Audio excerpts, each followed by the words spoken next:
जय जीव जीव धर्म में आपका स्वागत है। मैं एम इकबाल इस वक्त आपसे रूबरू हूँ। जीव कल्याण एवं धार्मिक एकता का कर्मा आपके सहयोग से आशीर्वाद व साथ से निरंतर आगे बढ़ रहा है। मुझे विश्वास है कि हम यथाशीघ्र अपनी मंजिल पर पहुंचकर जीव कल्याण के लक्ष्य को प्राप्त करेंगे और एक स्वर्णिम भारत का निर्माण करेंगे। जीव धर्म के इस सफर में आज हम बात करेंगे परम श्रद्धेय डॉक्टर जगदीश कांधी जी, संस्थापक प्रबंधक सिटी मॉन्टेसरी स्कूल लखनऊ, जो कि आज हमारे बीच में नहीं है, लेकिन उनका ये लेख हमेशा हमारे बीच रहेगा और सर्वधर्म संभाव पर सारे धर्मों के विषय में उनकी सोच क्या थी, आज हम आपको बताएंगे, उन्हीं के शब्दों में बताएंगे। ये विशेष लेख वास्तव में अंतरराष्ट्रीय सोच रखने वाले धार्मिक एकता के प्रबल समर्थक और सर्वधर्म संभाव एवं मानव कल्याण को समर्पित व्यक्तित्व को धनी थे परम श्रद्धेय आदरणीय डॉक्टर जगदीश कांधी जी। सनातन धर्म और मानव कल्याण, जैन धर्म और मानव कल्याण, बौद्ध धर्म और मानव कल्याण, सिख धर्म और मानव कल्याण, यहूदी धर्म और मानव कल्याण, पारसी धर्म और मानव कल्याण, ईसाई धर्म और मानव कल्याण, इस्लाम धर्म और मानव कल्याण, सर्वधर्म और मानव कल्याण विषयों पर आदरणीय डॉक्टर जगदीश कांधी जी के विचार हम यहाँ बहुत ही आदर और सम्मान के साथ पेश कर रहे हैं। सनातन धर्म एवं मानव कल्याण विषय पर स्वर्गीय डॉक्टर जगदीश कांधी लिखते हैं कि प्रकृति को ईश्वर का प्रकट रूप माना गया है। सनातन धर्म का इतिहास बहुत प्राचीन है। यह परंपरा वैदिक काल तथा ऋग्वेद, यजुर्वेद, सामवेद तथा अथर्ववेद पर आधारित धर्म है, जो अपने अंदर कई अलग अलग उपासना पद्धतियों, मत और दर्शन को समेटे हुए है। इस धर्म को सनातन धर्म अथवा वैदिक धर्म भी कहते हैं। पुराणों में इतिहास की शुरुआत सृष्टि की उत्पत्ति से मानी जाती है। इसके अलावा भी धार्मिक साहित्य के अनुसार अनेक वंशों की उत्पत्ति और परंपरा का वर्णन है। धर्म शास्त्रों में प्रकृति को ईश्वर का प्रकट रूप माना गया है। प्रकृति के पंच तत्व आकाश, वायु, अग्नि, जल और पृथ्वी का सम्मान करने से मानव जीवन सुखी, संतुलित, स्वस्थ, योगमय तथा परमात्मामय बनता है। इन पांच तत्वों में से किसी एक के अभाव में वनस्पति एवं जीव जगत की कल्पना निरर्थक है। इस सृष्टि का रचनाकार ईश्वर है। रामचरितमानस में लिखा है कि चित जल पावक गगन समीरा, पंच तत्व यह रचित शरीरा। इन पंच तत्वों से हम यह अनुभूति कर सकते हैं कि ईश्वर ही सत्य है, ईश्वर ही चैतन्य है और ईश्वर ही आनंद स्वरूप है। यही सर्वशक्तिमान है और सर्वव्यापक है और सच्चिदानंद है। धर्म के मायने धारण करना है।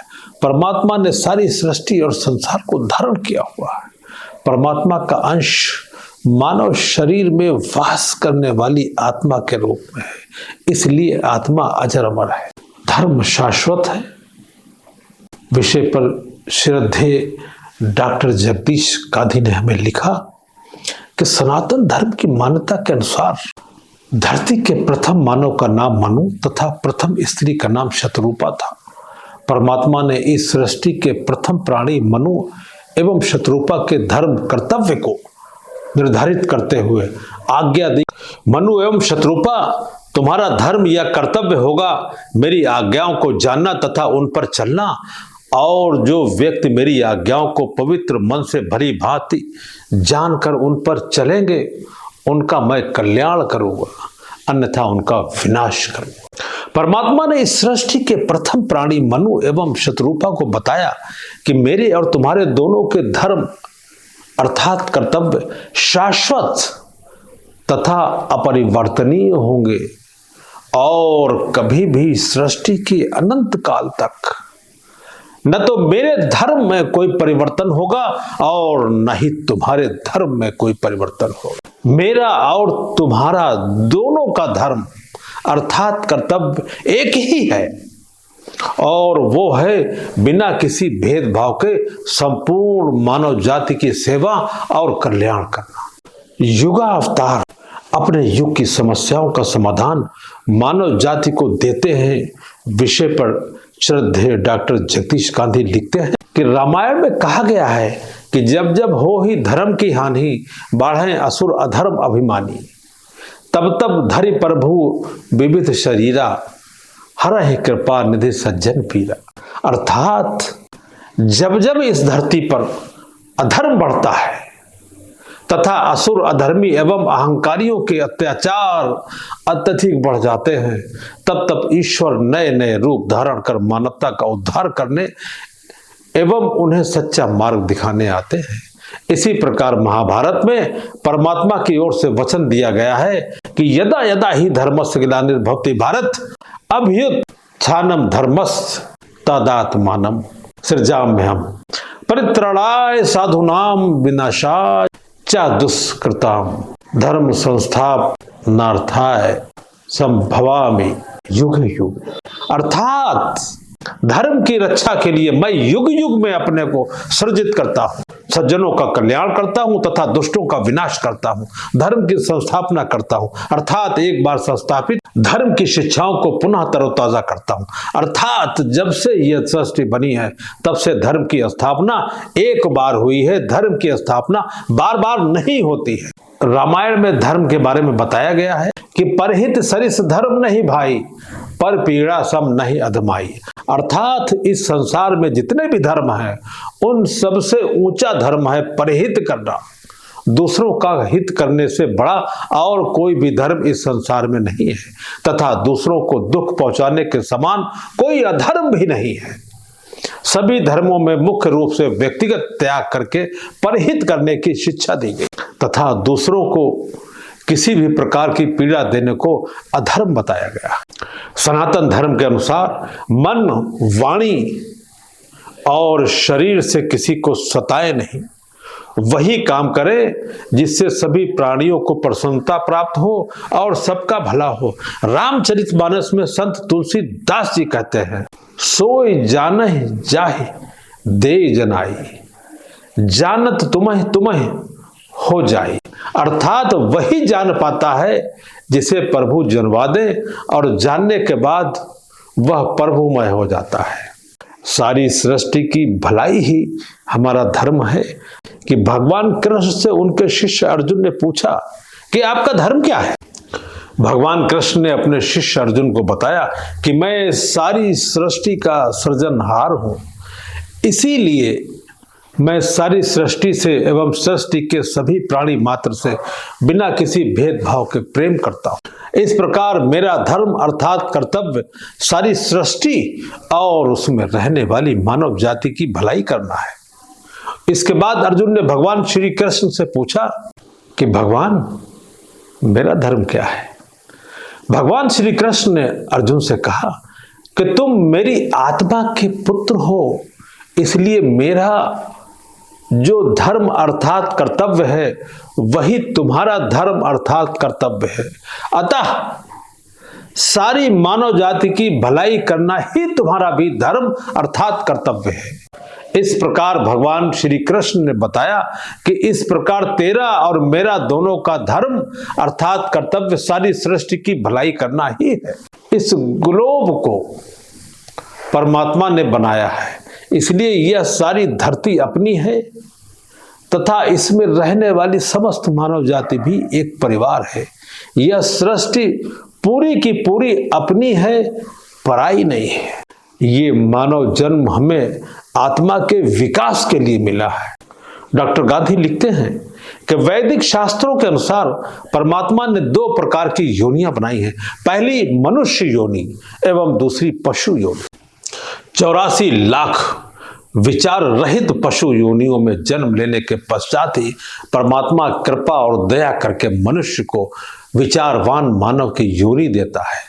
इस मानव जीवन की योनि में मनुष्य या तो अपनी विचारवान बुद्धि का उपयोग करके अपनी आत्मा को पवित्र बनाकर परमात्मा की निकटता प्राप्त कर ले, अन्यथा उसे पुनः 84 लाख पशु योनियों में जन्म लेना पड़ता है। इसी क्रम में बार बार मानव जन्म मिलने पर भी मनुष्य जब तक अपने विचारवान बुद्धि के द्वारा अपनी आत्मा को स्वयं पवित्र नहीं बनाता, तब तक उसे बार बार 84 लाख पशु योनियों में ही जन्म लेना पड़ता है और यह क्रम अनंत काल तक निरंतर चलता रहता है।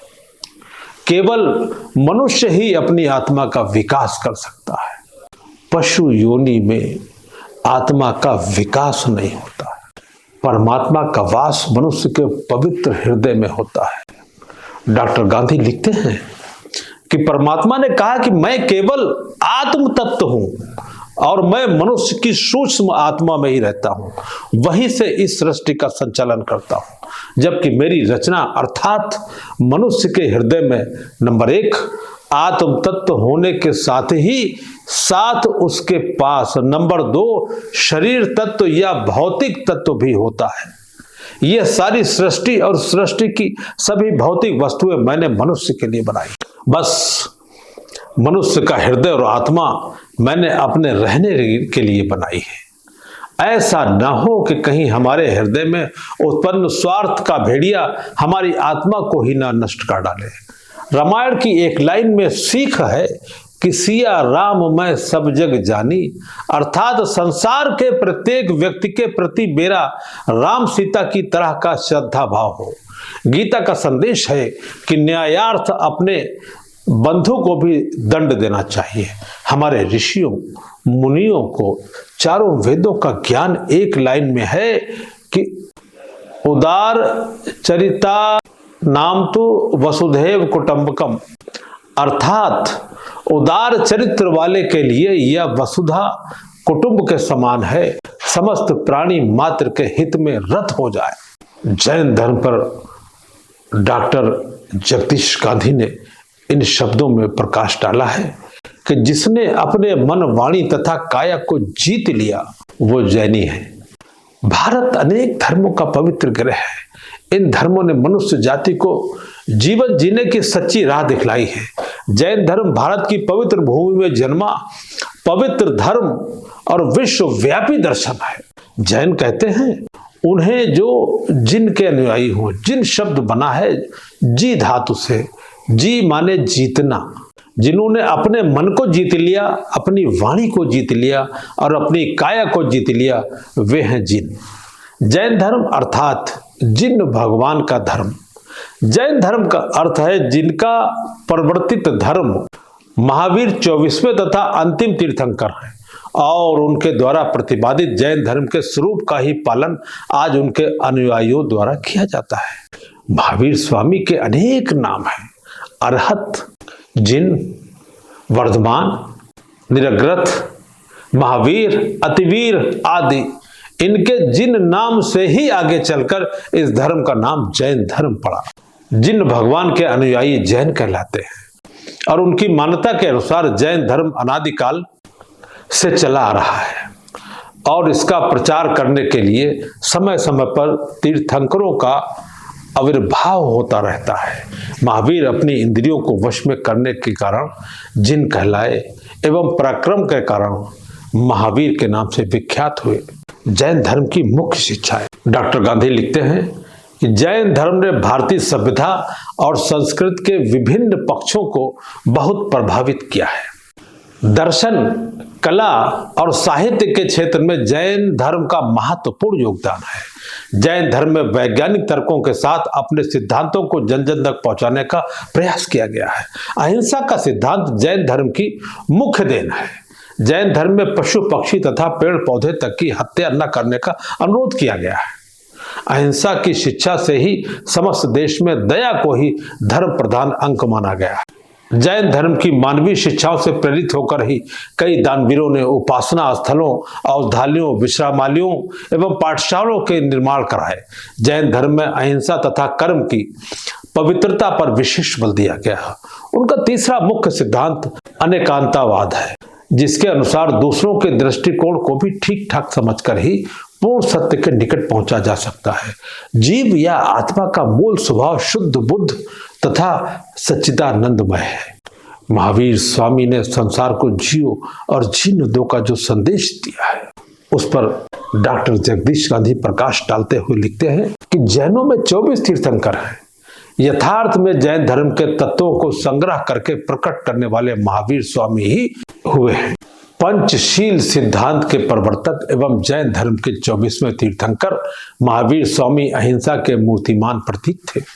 उन्होंने दुनिया को सत्य, अहिंसा तथा त्याग जैसे उपदेशों के माध्यम से ही सही राह दिखाने की सफल कोशिश की है। महावीर स्वामी ने जैन धर्म में अपेक्षित सुधार करके इसका व्यापक स्तर पर प्रचार किया। महावीर स्वामी के कारण ही 23वें तीर्थंकर पार्श्वनाथ द्वारा प्रतिपादित सिद्धांतों ने एक विशाल धर्म का रूप धारण किया। महावीर जी ने जो आचार संहिता बनाई उसके अनुसार किसी भी प्राणी अथवा कीट की हिंसा न करना, किसी भी वस्तु को किसी के दिए बिना स्वीकार न करना, मिथ्या भाषण न करना, ब्रह्मचर्य व्रत का पालन करना, वस्त्रों के अतिरिक्त किसी अन्य वस्तु का संचय न करना। वर्तमान महावीर जी ने संसार में बढ़ती हिंसक सोच तथा अमानवीयता को शांत करने के लिए मुख्य रूप से अहिंसा के विचारों पर आधारित उपदेश दिए। उनके उपदेश तथा ज्ञान बेहद सरल भाषा में है, जो आम जनमानस को आसानी से समझ आ जाते हैं। भगवान महावीर ने इस विश्व को जियो और जीने दो का एक महान संदेश दिया। सभी जैनी पूरी तरह से शाकाहारी होते हैं कि महावीर जी का जन्म वैशाली बिहार के एक राज परिवार में हुआ था। उनके पिता का नाम सिद्धार्थ और माता का नाम त्रिशिला था। बचपन से ही वे 23वें तीर्थंकर पार्श्वनाथ की आध्यात्मिक शिक्षाओं से अत्यधिक प्रभावित हुए थे। एक राजा के पुत्र के रूप में युद्ध के बारे में उनका विचार भिन्न प्रकार का था। वे क्रोध, मोह, लालच, विलासितापूर्ण वस्तुओं आदि पर विजय पाना सच्ची विजय मानते थे। वे आरामदायक और विलासपूर्ण जीवन पसंद नहीं करते थे। उनका विश्वास एक न्यायपूर्ण प्रजातंत्र में था। महावीर जैसे जैसे बड़े हुए उनका ध्यान समाज में फैले छुआछूत, भेदभाव, धार्मिक रूढ़िवादिता, अन्याय, गरीबी, दुखों तथा रोगों की पीड़ा की तरफ ज्यादा खींचने लगा। इन्हीं सब बातों ने महावीर के मस्तिष्क में कोलाहल मचा रखा था। वह समय देश की संस्कृति के इतिहास का अंधकारमय काल था। एक राजा के घर में पैदा होने के बाद भी महावीर जी ने युवा काल में अपने घर को त्याग कर वन में जाकर आत्मिक आनंद को पाने का रास्ता चुना। साल वृक्ष के नीचे 12 वर्षों के तप के बाद उन्हें कैवल्य ज्ञान, सर्वोच्च ज्ञान की प्राप्ति हुई। विश्व बंधुत्व और समानता का आलोक फैलाने वाले महावीर स्वामी 72 वर्ष की आयु में पावापुरी बिहार में निर्वाण को प्राप्त हुए। कि जैन धर्म की अहिंसा, त्याग तथा प्रेम की शिक्षाएं सारी मानव जाति के लिए है। महावीर ने तीर्थंकर पार्श्वनाथ के आरंभ किए तत्व ज्ञान को परिमार्जित करके उसे जैन दर्शन का अस्थायी आधार प्रदान किया। वे ऐसे धार्मिक मार्गदर्शक थे जिन्होंने राज्य का या किसी बाहरी शक्ति का सहारा लिए बिना केवल अपनी श्रद्धा के बल पर जैन धर्म की पुनः प्रतिष्ठा की। आधुनिक काल में जैन धर्म की व्यापकता और उसके दर्शन का पूरा श्रेय महावीर जी को दिया जाता है। आज के मनुष्य को वही धर्म दर्शन प्रेरणा दे सकता है तथा मनोवैज्ञानिक, सामाजिक, राजनैतिक समस्याओं के समाधान में प्रेरणा प्रेरक हो सकता है, जो वैज्ञानिक अवधारणाओं का परिपूरक हो, लोकतंत्र के आधारभूत जीवन मूल्यों का पोषक हो, सर्वधर्म समभाव की स्थापना में सहायक हो, न्यायपूर्ण तथा अहिंसा पर आधारित विश्व व्यवस्था एवं सार्वभौमिकता की दृष्टि का प्रदाता हो तथा विश्व शांति एवं अंतरराष्ट्रीय सद्भावना का प्रेरक हो।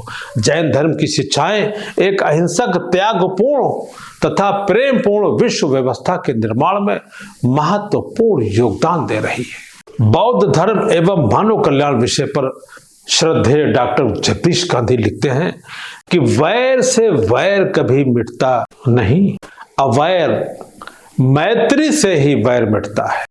जो मनुष्य बुद्ध की, धम्म की और संघ की शरण में आता है, वह सम्यक ज्ञान से 4 आर्य सत्यों को जानकर निर्वाण की परम स्थिति को पाने में सफल होता है।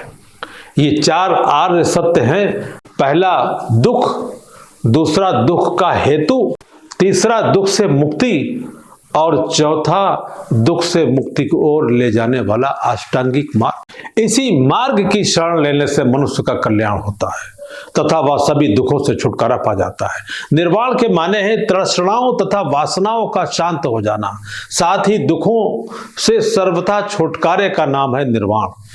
बुद्ध का मानना था कि अति किसी बात की अच्छी नहीं होती, मध्यम मार्ग ही ठीक होता। बुद्ध ने कहा कि वैर से वैर कभी नहीं मिटता, अवैर मैत्री से ही वैर मिटता है, यही सनातन नियम है। डॉक्टर जगदीश गांधी लिखते हैं कि पवित्र त्रिपिटक बौद्ध धर्म की पवित्र पुस्तक है। भगवान बुद्ध ने सीधी सरल लोक भाषा पाली में धर्म का प्रचार किया। बुद्ध के सरल, सच्चे और सीधे उपदेश जनमानस के हृदय को गहराई तक स्पर्श करते थे।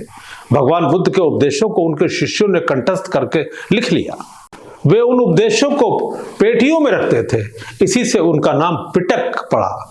पिटक 3 प्रकार से होते हैं, पहला विनय पिटक, दूसरा सुत्त पिटक और तीसरा अभिधम्म पिटक। इन्हें पवित्र त्रिपिटक कहा जाता है। हिंदू धर्म में 4 वेदों का जो पवित्र स्थान है, वही स्थान बौद्ध धर्म में पिटकों का है। बौद्ध धर्म को समझने के लिए धम्म पद का ज्ञान मनुष्य को अंधकार से प्रकाश की ओर ले जाने के लिए प्रज्वलित दीपक के समान है। संसार में पवित्र गीता, कुरान, बाइबिल, गुरु ग्रंथ साहब का जो श्रद्धापूर्ण स्थान है, बौद्ध धर्म में वही स्थान धम्म पद का।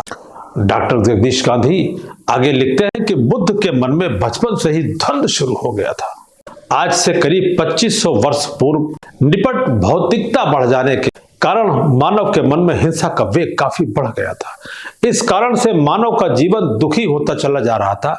तब मानव दुखों को दूर करने के लिए भगवान बुद्ध को भेजा। भगवान बुद्ध का जन्म कपिल वस्तु राज्य के लुम्बिनी, जो इस समय नेपाल में हुआ था, उनके पिता राजा शुद्धोधन व माता का नाम महामाया था। आपके बचपन का नाम सिद्धार्थ गौतम था। सिद्धार्थ का हृदय बचपन से करुणा, अहिंसा तथा दया से लबालब था। बचपन से ही उनके अंदर अनेक मानवीय एवं सामाजिक प्रश्नों का द्वंद्व शुरू हो गया। जैसे एक आदमी दूसरे का शोषण करे तो क्या इसे ठीक कहा जाएगा? एक आदमी का दूसरे आदमी को मारना कैसे एक क्षत्रिय का धर्म हो सकता है? वह एक घायल पक्षी के प्राणों की रक्षा के लिए मामले को राज न्यायालय तक ले गए। न्यायालय ने सिद्धार्थ के इस तर्क को माना कि मारने वाले से बचाने वाला बड़ा होता है। सिद्धार्थ एक बीमार, एक वृद्ध तथा एक शव यात्रा को देखकर अत्यंत व्याकुल हो गए। सिद्धार्थ युद्ध के सर्वथा विरुद्ध थे। सिद्धार्थ का मत था कि युद्ध कभी किसी समस्या का हल नहीं होता। परस्पर एक दूसरे का नाश करने में बुद्धिमानी भी नहीं होती है। डॉक्टर जगदीश गांधी लिखते हैं कि बुद्ध के जीवन से मानव कल्याण की सीख मिलती है। बुद्ध ने डाकू अंगुलीमाल, नगर वधु आम्रपाली, सम्राट अशोक, शुद्धोधन पुत्र राहुल आदि सभी को अहिंसा की राह दिखाई। बुद्ध ने बुद्धम शरणम गच्छामि अर्थात मैं बुद्ध की शरण में जाता हूँ, धम्मम शरणम गच्छामि अर्थात मैं धम्म की शरण में जाता हूँ, तथा संघम शरणम गच्छामि अर्थात मैं संघ की शरण में जाता हूँ, की महान शिक्षा दी। बुद्ध ने कहा कि केवल बुद्ध की शरण में आने से काम नहीं चलेगा, धम्म की शरण में जाओ। फिर उन्होंने कहा कि इससे भी काम नहीं चलेगा, संघ की शरण में आकर उसके नए नए सामाजिक नियमों को भी मानने से अब काम चलेगा। भगवान बुद्ध का जीवन हमें सीख देता है कि कैसे एक साधारण ग्रस्त व्यक्ति भी अहिंसा, समता तथा परहित की भावना से मानव कल्याण की उच्च से उच्चतम अवस्था तक पहुंच सकता है। डॉक्टर जगदीश गांधी सिख धर्म एवं मानव कल्याण पर प्रकाश डालते हुए लिखते हैं कि गुरु नानक देव ने मानव कल्याण के लिए त्याग करने की सीख दी। लगभग 500 वर्ष पूर्व मानव जीवन में भौतिकता का प्रभाव बढ़ जाने के कारण मानव जीवन में दुख बढ़ते जा रहे थे। उस समय दयालु परमपिता परमात्मा ने मानव जीवन को त्याग, सच्चा सौदा का पाठ पढ़ाकर मानव जीवन को सुखी बनाने के लिए गुरु नानक देव जी को संसार में भेजा। सिख धर्म के संस्थापक गुरु नानक देव का जन्म वर्तमान पाकिस्तान देश के लाहौर जिले के तलवंडी ग्राम में हुआ, जिसे अब ननकाना के नाम से जाना जाता है। उस समय लोग धर्म के असली तत्व एवं आध्यात्मिक जीवन को बहुत कम महत्व देते थे। ऐसी विषम परिस्थितियों में गुरु नानक देव का जन्म हुआ। बचपन से नानक जी की शिक्षा, ईश्वर के प्रति भक्ति, निष्ठा और उनका आध्यात्मिक ज्ञान देख उनके शिक्षक, सहपाठी एवं नगरवासी सभी आश्चर्यचकित हो जाते थे। एक बार पिता ने कुछ सामान लाने को पैसे दिए। नानक जी ने वो पैसे गरीबों में खर्च कर दिए। पिता से वापस आकर बोले, पिताजी मैं सच्चा सौदा कराया। सिख धर्म में 10 गुरु हैं। इन गुरुओं की भक्ति, सेवा, मानव प्रेम, वीरता और बलिदान की कहानी सारे विश्व में विख्यात। डॉक्टर जगदीश गांधी लिखते हैं कि गुरु ग्रंथ साहिब ही सच्चा गुरु है। नानक के पवित्र हृदय में ईश्वर का वास होने के कारण नानक की आत्मा में गुरुमुखी भाषा में गुरु ग्रंथ साहिब का ज्ञान उतरा। गुरु ग्रंथ साहिब का संदेश है, त्याग ही सच्चा सौदा है। गुरु ग्रंथ साहिब के ज्ञान का अनेक भाषाओं में अनुवाद हुआ और संसार में फैल गया। त्याग का यह गुण केवल सिखों के लिए ही नहीं है, सारी मानव जाति के लिए है। नानक के उपदेश अंदर के द्वंद्व को जीतने की शक्ति देते हैं। गुरु ग्रंथ साहिब तथा जपू जी में नानक जी के उपदेशों का संकलन है। इन पवित्र शब्दों में हृदय परिवर्तन करने की शक्ति है। नानक का उपदेश है, दुख भंजन तेरा नाम जी। वाहे गुरु का नाम जपने से तथा प्रभु का कार्य करने से हमें सभी दुखों से मुक्ति मिलती है। डॉक्टर गांधी आगे लिखते हैं कि गुरु नानक का नाम तुझे ईश्वर की ओर ले जाएगा। एक नूर से सब जग उपजा, कौन भले कौन मंदे। नानक नाम चढ़ दी कला, तेरे भाने सर्वत द भला। अर्थात यदि तेरे हृदय में संसार के समस्त प्राणी मात्र की भलाई की भावना होगी तो नानक का नाम जाप तुझे ईश्वर की ओर ले जाएगा, क्योंकि संसार के समस्त प्राणी एक ही परमात्मा से उत्पन्न हुए हैं। जब हम सारी मानव जाति की भलाई करेंगे तब नानक का नाम जाप हमें ऊंचाई पर ले जाएगा। नानक की सीख थी कि परिवार के सदस्यों के बीच त्याग की भावना से ही एकता स्थापित होती है। नानक के संदेश के मुख्य तत्व इस प्रकार है, ईश्वर एक है, वह कर कण में बसा है। ईश्वर की दृष्टि में सभी मनुष्य समान है, संसार में कोई छोटा बड़ा नहीं है। यहूदी धर्म एवं मानव कल्याण विषय पर श्रद्धेय डॉक्टर जगदीश गांधी लिखते हैं कि यहूदी धर्म की स्थापना 1300 ईस्वी पूर्व हुई थी। यहूदी धर्म के संस्थापक पैगंबर इब्राहिम व मूसा हैं। यहूदी धर्म का पवित्र ग्रंथ ओल्ड टेस्टामेंट, तोरा पर टीका जिसे तालमुड और मिद्राश कहते हैं। यहूदियों के मुख्य स्थान मुख्यतः इजराइल व संयुक्त राष्ट्र अमेरिका है। यहूदी धर्म के पूजा स्थल को साइनोगाग कहा जाता है। संसार के प्राचीनतम धर्म प्रवर्तकों की श्रेणी में मोजेस हजरत मूसा का नाम अग्रणी है। हजरत मूसा का जन्म लगभग 1350 ईस्वी पूर्व मिस्र में हुआ था। उनके माता पिता इजरायली थे और इन दिनों राजा फराओ ने सभी इजरायली नवजात शिशुओं को मार डालने का आदेश दे रखा। राजा फराओ की पुत्री के हस्तक्षेप से ही मूसा के प्राण बचे थे।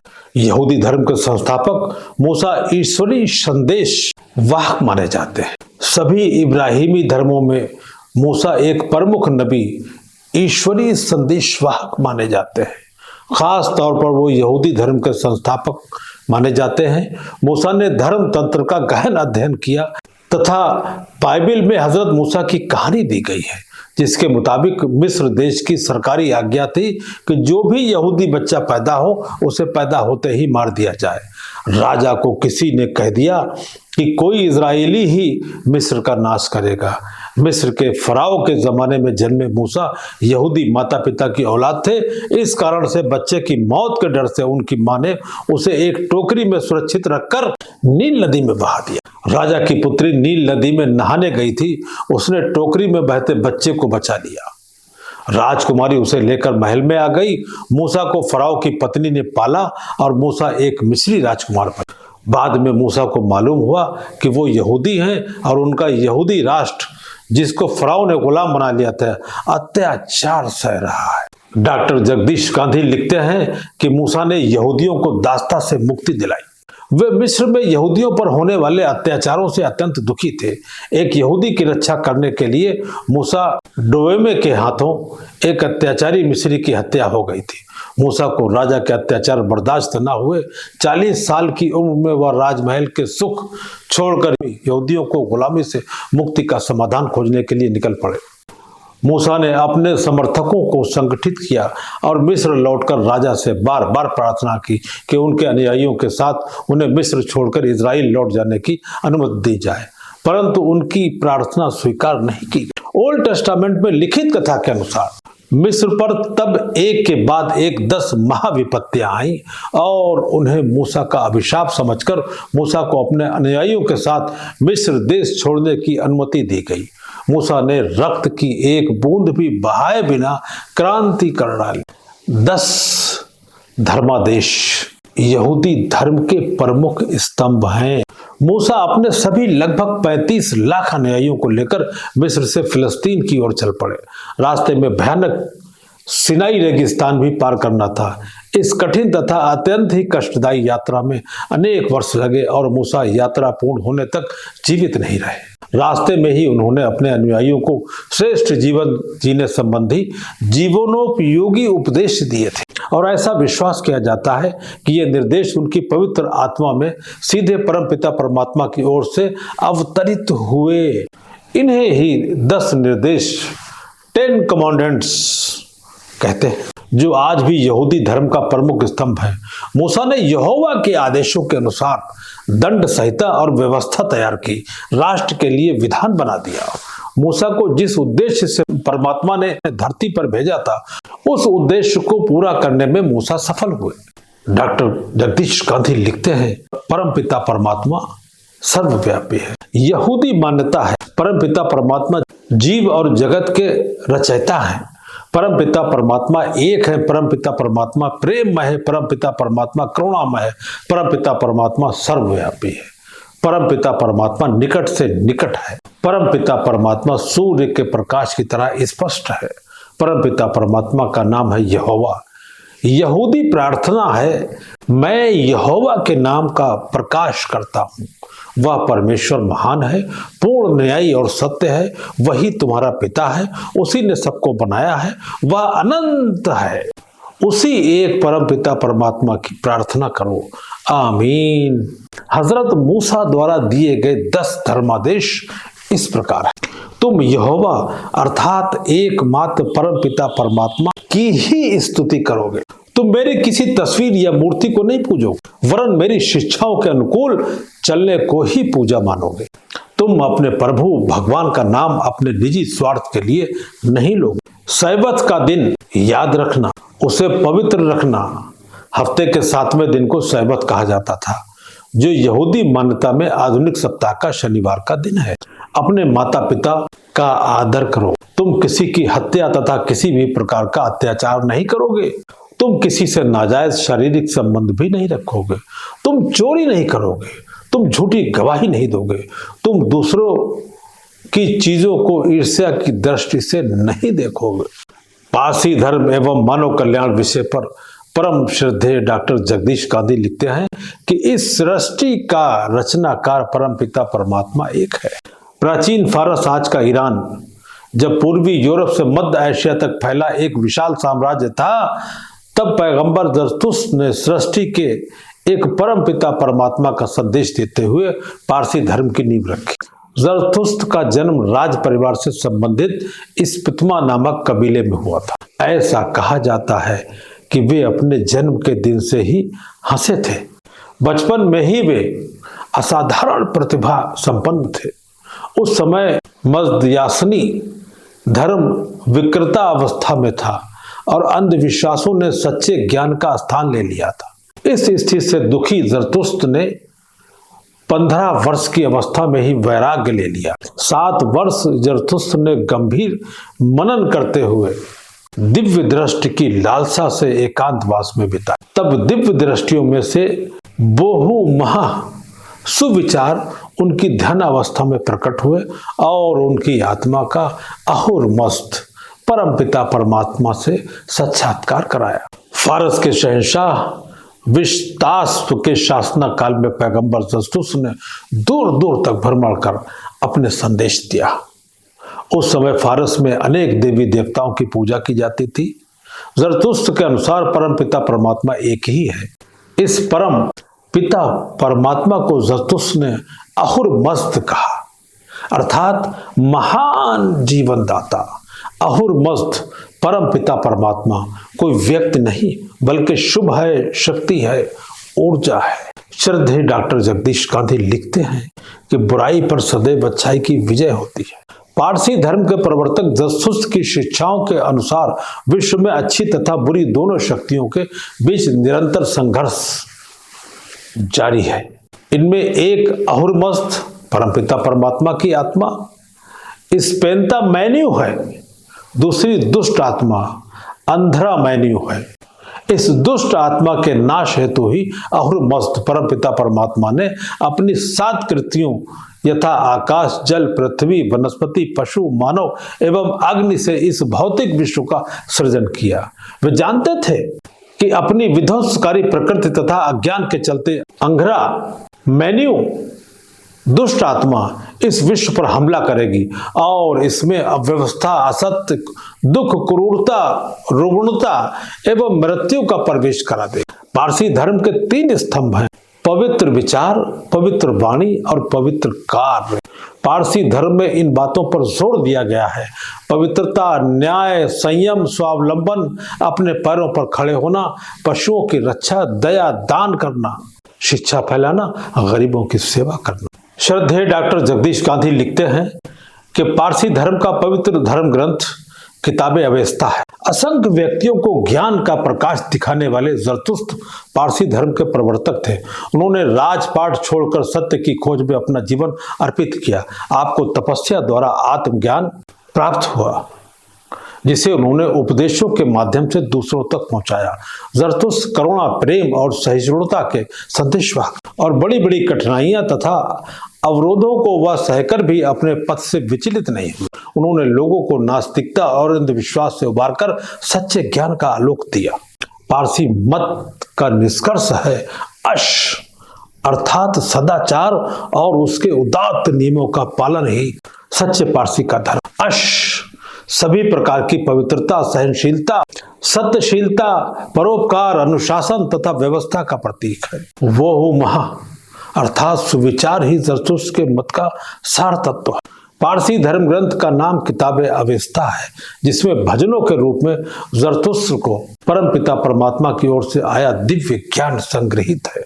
श्रद्धेय डॉक्टर जगदीश गांधी आगे लिखते हैं कि परमपिता परमात्मा की सर्वश्रेष्ठ कृति मनुष्य है। ज्ञान प्राप्ति के बाद जरथुस्त्र ने अपने नए मत का प्रचार प्रसार आरंभ किया। प्रारंभिक कठिनाइयों के बाद राजा विश्वतस्ट तथा अन्य अनेक राजाओं ने भी उनके मत को स्वीकार कर लिया। ऐसा विश्वास किया जाता है कि 77 वर्ष की आयु में एक अधार्मिक शाह ने उनकी हत्या करवा दी थी। परमपिता परमात्मा की सर्वश्रेष्ठ कृति मनुष्य है। उसे स्वेच्छा से इस संघर्ष में बुरी आत्मा से लोहा लेना है। इसमें उसके अस्त्र होंगे अच्छाई, सत्य, शक्ति, भक्ति, आदर्श एवं अमरत्व। इन सिद्धांतों पर अमल कर मानव अंततः विश्व की तमाम बुराई को समाप्त कर देगा। यह अहुरमस्त परमपिता परमात्मा का एक गुण है, वह गुण जो ब्रह्मांड का निर्माण एवं संवर्धन करता है। ईश्वर ने सृष्टि का सृजन इसलिए किया था कि एक आनंददायक तथा आध्यात्मिक जीवन जीते हुए अपनी आत्मा का विकास किया जा सके। प्रगतिशील मानसिकता ही पृथ्वी पर मनुष्यों को 2 वर्गों में बांटती है, जो विश्व का संवर्धन करते हैं तथा दुराचारी जो इसकी प्रगति को रोकते हैं। जरथुस्त्र चाहते हैं कि प्रत्येक व्यक्ति ईश्वर तुल्य बने, जीवनदायी ऊर्जा को अपनाए तथा निर्माण, संवर्धन एवं प्रगति का वाहक बने। परमात्मा ने इस संसार का निर्माण उसे भुलाने के लिए नहीं वरन मनुष्य को अपने निकट बुलाने के लिए किया है। डॉक्टर जगदीश गांधी लिखते हैं कि जीवन के प्रत्येक क्षण का एक निश्चित उद्देश्य है। जरथुस्त्र के उपदेशों के अनुसार विश्व एक नैतिक व्यवस्था है। इस व्यवस्था को स्वयं को कायम ही नहीं रखना है बल्कि अपना विकास, शांति तथा संवर्धन भी करना है। पारसी धर्म में जड़ता की अनुमति नहीं है। विकास की प्रक्रिया में बुरी ताकतें बाधा पहुंचाती हैं, परंतु मनुष्य को उससे विचलित नहीं होना। उसे सदाचार के पथ पर कायम रहते हुए सदा विकास की दिशा में आगे बढ़ते रहना। जीवन के प्रत्येक क्षण का एक निश्चित उद्देश्य है। यह कोई अनायास शुरू होकर अनायास ही समाप्त हो जाने वाली चीज नहीं है। सब कुछ ईश्वर की दिव्य योजना के अनुसार होता है। उस पर किसी भी मनुष्य को शंका नहीं करनी चाहिए। सर्वोच्च अच्छाई की प्राप्ति ही हमारे जीवन का लक्ष्य होना चाहिए। मनुष्य का अच्छाई से, अच्छाई द्वारा, अच्छाई के लिए ही जीना। हुमत सद्विचार, होक्त सद्वाणी और होवर्षत सद्कर्म पारसी जीवन पद्धति के आधार स्तंभ। पारसी धर्म प्रेरणा देता है कि मानव इस विश्व का पूरा आध्यात्मिक आनंद उठाए, मिलजुल कर खुश रहे, वह जो भी करे बस एक बात का ख्याल अवश्य रखे, और वो ये है कि सदाचार के मार्ग से कभी भी विचलित ना हो। ईसाई धर्म और मानव कल्याण विषय पर श्रद्धेय डॉक्टर जगदीश गांधी लिखते हैं कि इस धरती का परम पिता परमात्मा एक है। ईसाई धर्म के अनुयायी इस सारी सृष्टि का ईश्वर एक है, इस बात को स्वीकार करते हैं, लेकिन वे ईश्वर के व्यक्तित्व को 3 रूपों में मानते हैं। पहला रूप परमपिता इस सारी सृष्टि का रचयिता है और इसको संचालित करने वाला शासक भी है। वह एक है, वह सारे जगत का पिता है, सर्वज्ञ, सर्वशक्तिमान, सर्वव्यापी, परम पवित्र, परम न्यायी तथा परम करुणामय है। वह अनादि अनंत तथा पूर्ण है। वही सर्वश्रेष्ठ ईश्वर, सबका परमेश्वर। दूसरा रूप परम पिता ने मानव देह में अपने को यीशु के रूप में प्रकट किया ताकि पतित हुए सभी मनुष्यों को पापों से बचाया जा सके। यीशु ने मानव जाति के पापों की कीमत अपनी जान देकर चुकाई। यह मनुष्य और पवित्र परम पिता के मिलन का मिशन था जो यीशु की कुर्बानी से पूरा हो। एक सृष्टिकर्ता परम पिता होकर उन्होंने पापियों को नहीं मारा, वरन पाप का इलाज किया। वे परम पिता और मनुष्य के बीच की कड़ी है। यीशु ने मानव जाति के कल्याण के लिए तरह तरह के कष्ट झेले और अंत में सूली पर लटककर अपने प्राण त्याग दिए। प्रभु यीशु ने अपने जीवन के द्वारा प्रेम, करुणा तथा पवित्रता की शिक्षा दी। तीसरा रूप पवित्र आत्मा परम पिता परमात्मा का तीसरा व्यक्तित्व है, जिनके प्रभाव में व्यक्ति अपने अंदर परम पिता परमात्मा का एहसास करता है। पवित्रता मनुष्य का चित्त शुद्ध करती है और उसे भगवान के नजदीक ले जाती है। वह भगवान की प्रेरणा तथा ईश्वर की शक्ति है। वह प्रेम, आनंद, विश्वास, भक्ति जैसे दैवीय गुणों को विकसित करती है। जब तक पवित्र आत्मा की कृपा न होगी तब तक मनुष्य दोषों से मुक्त होकर भगवान के चरणों में नहीं जा सकेगा। बाइबिल पवित्र ग्रंथ अर्थात ईश्वरी पुस्तक है। यीशु की आत्मा में हिब्रू भाषा में पवित्र बाइबिल का ज्ञान आया। यीशु प्रभु से तथा आपस में एक दूसरे से प्रेम करने का संदेश छिप छिप कर लोगों को देते थे।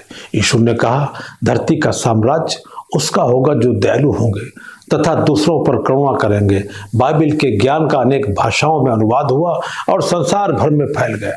करुणा का यह गुण केवल ईसाइयों के लिए ही नहीं है, सारी मानव जाति के लिए है। श्रद्धेय डॉक्टर जगदीश गांधी आगे लिखते हैं कि प्रभु की इच्छा तथा आज्ञा को जानना ही मानव जीवन का परम उद्देश्य है। यीशु का जन्म आज से लगभग 2000 वर्ष पूर्व यरूशलेम के पास बैतलहम में हुआ था। उनके पिता जोसेफ पढ़ई एवं मां मरियम अत्यंत ही निर्धन थे। यीशु को राजा के आदेश से जब सूली दी जा रही थी तब वे परम पिता परमात्मा से प्रार्थना कर रहे थे, हे परमात्मा, तू इन्हें माफ कर दे जो मुझे सूली दे रहे हैं, क्योंकि ये अज्ञानी हैं, ये अपराधी नहीं है। यीशु ने छोटी उम्र में ही प्रभु की इच्छा तथा आज्ञा को पहचान लिया। फिर धरती और आकाश की कोई शक्ति उन्हें प्रभु का कार्य करने से रोक नहीं सकी। जिन लोगों ने यीशु को सूली पर चढ़ाया, देखते ही देखते उनके कठोर हृदय पिघल गए। सभी रो रो कर अफसोस करने लगे कि हमने अपने रक्षक को क्यों मार डाला। यीशु ने कहा, धरती का साम्राज्य उनका होगा जो दयालु होंगे तथा दूसरों पर करुणा करेंगे। यीशु जीवन के अंतिम क्षणों में संसार में करुणा का सागर बहाकर चले गए। परमात्मा ने पवित्र पुस्तक बाइबिल की शिक्षाओं के द्वारा यीशु के माध्यम से करुणा का संदेश सारी मानव जाति को दिया। श्रद्धेय डॉक्टर जगदीश गांधी आगे लिखते हैं कि आत्मा परमात्मा का अंश है, उसे परमात्मा को सौंप। ईसाई धर्म का बुनियादी विश्वास है कि परम पिता परमात्मा सारे जगत का पिता है। हम सब धरतीवासी उस परम पिता परमात्मा की संतानें हैं। हम सब भाई भाई हैं। हमें एक दूसरे के साथ करुणा का, दया का, प्रेम का और अपनेपन का व्यवहार करना चाहिए। प्रभु यीशु ने अपने जीवन से, अपने व्यवहार से, अपने कर्म से, अपने वचन से और अपने मन से इस प्रेम की ही शिक्षा दी। यीशु ने कहा कि जो राजा का है उसे राजा का दे दो और जो परमात्मा का है उसे परमात्मा को सौंप दो। अर्थात सांसारिक चीजों पर राजा का अधिकार हो सकता है, लेकिन हमारी आत्मा परमात्मा की है, उसे परमात्मा को ही सौंपा जा सकता है। डॉक्टर जगदीश गांधी आगे लिखते हैं कि धरती का साम्राज्य उनका होगा जो दयालु होंगे। यीशु कहते हैं, धन्य हैं वे जो मन के दीन, नम्र, दयालु, पवित्र, शुद्ध हृदय वाले, लोगों के बीच मेल जोल बढ़ाने वाले, शांति स्थापित करने वाले, धर्म के जिज्ञासु और परहित के लिए कष्ट उठाने वाले हैं। स्वर्ग का राज्य उन्हीं का है, वे ही भगवान के पुत्र कहलाएंगे। सच्चा यीशु का भक्त वही है जो मनुष्य मात्र से प्रेम करता है और प्राणी मात्र की सेवा के लिए अपना सर्वस्व निछावर करने के लिए सदा सर्वदा तैयार रहता है। यीशु ने सीख दी कि तुम पृथ्वी के नमक हो, विश्व के प्रकाश हो। तुम किस लिए अपने को अपवित्र और पापी समझते हो? परम पवित्र प्रभु की संतान को ऐसी मान्यता शोभा नहीं देती है। परमात्मा की दृष्टि में सब बराबर है, कोई नीचा नहीं है, कोई ऊंचा नहीं है। प्रभु का राज कहीं दूर नहीं है, वह हमारे भीतर ही है। हम अपने हृदय को पवित्र करके धरती पर प्रभु का आध्यात्मिक साम्राज्य स्थापित कर सकते हैं। इस्लाम धर्म एवं मानव कल्याण विषय पर डॉक्टर श्रद्धेय जगदीश गांधी लिखते हैं कि इस्लाम शब्द का अर्थ है शांति। इस्लाम शब्द अरबी भाषा का है। इस्लाम का अर्थ है इताअत करना, शरण लेना, अपने आप को ईश्वर की मर्जी पर पूरी तरह से छोड़ देना। इस्लाम शब्द जिस मूल धातु से बना है उसका अर्थ है शांति। इस्लाम धर्म को मानने वाले जब एक दूसरे से मिलते हैं तो कहते हैं अस्सलामु अलैकुम, जिसका अर्थ होता है आप पर सलामती और रहमत हो, आपको शांति मिले। इस्लाम धर्म के मूल में भी एकता, करुणा, समता, भाईचारा और त्याग की वही सीख प्रवाहित हो रही है जो विश्व के अन्य धर्मों के मूल में है। एक अल्लाह को मानना, सबसे भाईचारा बरतना, पसीने की कमाई खाना, सदाचार का पालन करना इस्लाम के रसूल हजरत मोहम्मद साहब का ये आदेश है। डॉक्टर जगदीश गांधी आगे लिखते हैं कि सच्चा मुस्लिम वही है जो अल्लाह की शिक्षाओं पर ईमान लाता है। इस्लाम धर्म में ऐसा माना जाता है कि जो आदमी नीचे लिखी 5 बातों पर ईमान लाता है तथा इन पर विश्वास करता है वही मुस्लिम, वही ईमान वाला है। अल्लाह पर ईमान, यह विश्वास करना कि इस सारी सृष्टि और इसके जीवों को बनाने वाला परम पिता परमात्मा यानी अल्लाह एक है। अल्लाह की किताबों पर ईमान, अल्लाह की ओर से नाजिल हुई आसमानी किताबों पर ईमान लाना जरूरी है। सभी संदेशवाहक मानव जाति के कल्याण के लिए एक पवित्र किताब दे जाते हैं। इन पवित्र पुस्तकों की ईश्वरीय शिक्षाओं को उसकी गहराई में जाकर जानना और उस पर चलना जरूरी है। फरिश्तों पर ईमान लाना, इस्लाम में फरिश्तों पर ईमान लाना भी जरूरी माना गया है। ये अल्लाह के रसूलों के पास अल्लाह का संदेश लाते हैं। रसूलों पर ईमान लाना, अल्लाह अपना संदेश मानव जाति को देने के लिए युगों युगों में अपने संदेश वाहक धरती पर भेजता है। इन संदेश वाहकों को रसूल या पैगंबर कहा जाता है। ये ईश्वरीय संदेश वाहक युग युग में और अनेक देशों में अलग अलग नामों से आते रहते हैं। आखिरत पर ईमान, हम जीवन में जो भले बुरे काम करते हैं उनका फल हमें एक दिन भोगना पड़ेगा। एक दिन सबका न्याय होगा। उस दिन का नाम है आखिरत। कोई नहीं जानता कि कब हमारे जीवन का अंतिम पल है, इसलिए रोजाना सोने के पूर्व अपने कर्मों का लेखा जोखा अवश्य कर लेना चाहिए। डॉक्टर जगदीश गांधी आगे लिखते हैं कि सारी सृष्टि को बनाने वाला अल्लाह एक ही है। हजरत मोहम्मद रसूलुल्लाह सल्लल्लाहु अलैहि वसल्लम का जन्म आज से लगभग 1400 वर्ष पूर्व मक्का में हुआ था। अल्पायु में अनाथ एवं यतीम हो जाने के कारण वे शिक्षा से वंचित रहे। केवल 12 वर्ष की आयु में वे अपने चचा के साथ व्यापार में लग गए। प्रभु की इच्छा और आज्ञा को पहचानते हुए एक ईश्वर की उपासना की बात तथा अल्लाह की राह पर चलने के कारण हजरत मोहम्मद साहब को मक्का में अपने नाते रिश्तेदारों, मित्रों तथा दुष्टों के भारी विरोध का सामना करना पड़ा और 13 वर्षों तक मक्का में वे मौत के साए में जिए। जब वे 13 वर्ष के बाद मदीने चले गए तब भी उन्हें मारने के लिए कातिलों ने मदीने तक उनका पीछा किया। हजरत मोहम्मद रसूलुल्लाह सल्लल्लाहु अलैहि वसल्लम पर वही नाजिल हुई। अल्लाह परमात्मा के दिव्य साम्राज्य से कुरान की आयतें 23 वर्षों तक एक एक करके नाजिल हुई। कुरान में लिखा है कि खुदा रब्बुल आलमीन है। आलमीन के माने सारी सृष्टि को बनाने वाला अल्लाह एक ही है, अर्थात खुदा सारी सृष्टि को बनाने वाला है तथा इस संसार के सभी इंसान एक खुदा के बंदे और भाई भाई है। परमात्मा ने हजरत मोहम्मद साहब के द्वारा कुरान के माध्यम से मानव जाति को भाईचारे का संदेश दिया है। हजरत मोहम्मद साहब ने जो उपदेश दिए वे हदीस में संग्रहित हैं। डॉक्टर जगदीश गांधी आगे लिखते हैं कि हजरत मोहम्मद साहब ने सारी मानव जाति को मिलजुल कर रहने का संदेश दिया है। पैगंबर हजरत मोहम्मद रसूलुल्लाह सल्लल्लाहु अलैहि वसल्लम ने उन बर्बर कबीलों के सामाजिक अन्याय के प्रति जिहाद करके समाज को उनसे मुक्त कराया, तथापि मानव जाति में भाईचारे की भावना विकसित करके आध्यात्मिक साम्राज्य स्थापित किया। हजरत मोहम्मद साहब का एक ही पैगाम था, पैगाम में भाईचारा, कि भाईचारे की राह पर चलने पर ही हमारी सारी मानव जाति की भलाई है। हजरत मोहम्मद साहब ने अनेक कष्ट उठाकर बताया कि खुदा के वास्ते एक दूसरे के साथ दोस्ती से रहो, आपस में लड़ना खुदा की तालीम के खिलाफ है। हजरत मोहम्मद साहब की शिक्षाएं किसी एक धर्म जाति के लिए नहीं वरन सारी मानव जाति के लिए है। हजरत मोहम्मद साहब की बात को मानकर जो भी भाईचारे की राह पर चलेगा उसका भला होगा। हजरत मोहम्मद साहब ने अपनी शिक्षाओं द्वारा विश्व बंधुत्व का संदेश सारी मानव जाति को दिया। डॉक्टर जगदीश गांधी आगे लिखते हैं कि इस्लाम धर्म की मूल भावना मानव कल्याण है। परमात्मा की दिव्य योजना के अंतर्गत अवतरित किसी भी संदेश वाहक को तथा उनकी शिक्षाओं को कम करके नहीं आंकना चाहिए। परमात्मा की दृष्टि में यह संशय वृत्ति संशयात्मा विनश्यति जैसा अवगुण है। जिन अज्ञानियों ने हर युग में परमात्मा द्वारा अवतरित अपने युग के संदेश वाहक का अपने अहंकार तथा संशय वृत्ति के कारण विरोध किया, उन्होंने अपने शरीर के साथ ही साथ अपनी आत्मा का भी विनाश कर लिया। ईश्वरीय संदेश की इच्छा और आज्ञा को पहचानने के माने हैं परमात्मा की इच्छा और आज्ञा को पहचान लेना।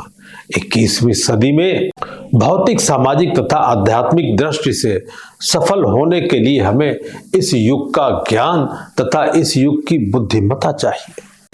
हमारे प्रत्येक कार्य, व्यवसाय, योजना परमात्मा की सुंदर प्रार्थना बने। मंगलमय वह जगह है जहां प्रभु महिमा गाई जाती है। मंदिर, मस्जिद, गिरजा, गुरुद्वारे, कहीं से प्रभु की पूजा, इबादत, प्रेयर तथा पाठ करो, उसे सुनने वाला परमात्मा एक है। वो अनाम जिसे हम रब, खुदा, जीसस, ईश्वर व अन्य बहुत से नामों से जानते हैं। परम श्रद्धेय डॉक्टर जगदीश गांधी लिखते हैं कि परमात्मा की शिक्षाएं सारी मानव जाति के लिए एक समान रूप से हैं। सभी पवित्र पुस्तकों का ज्ञान परम पिता परमात्मा के दिव्य लोक से संसार की समस्त मानव जाति का मार्गदर्शन करने के लिए, समस्त मानव जाति की भलाई, सुख, समृद्धि, मानव मात्र की आपसी एकता, आपसी प्रेम एवं संसार में रहते हुए ही स्वर्ग की अनुभूति का मार्ग बताने के लिए आया है।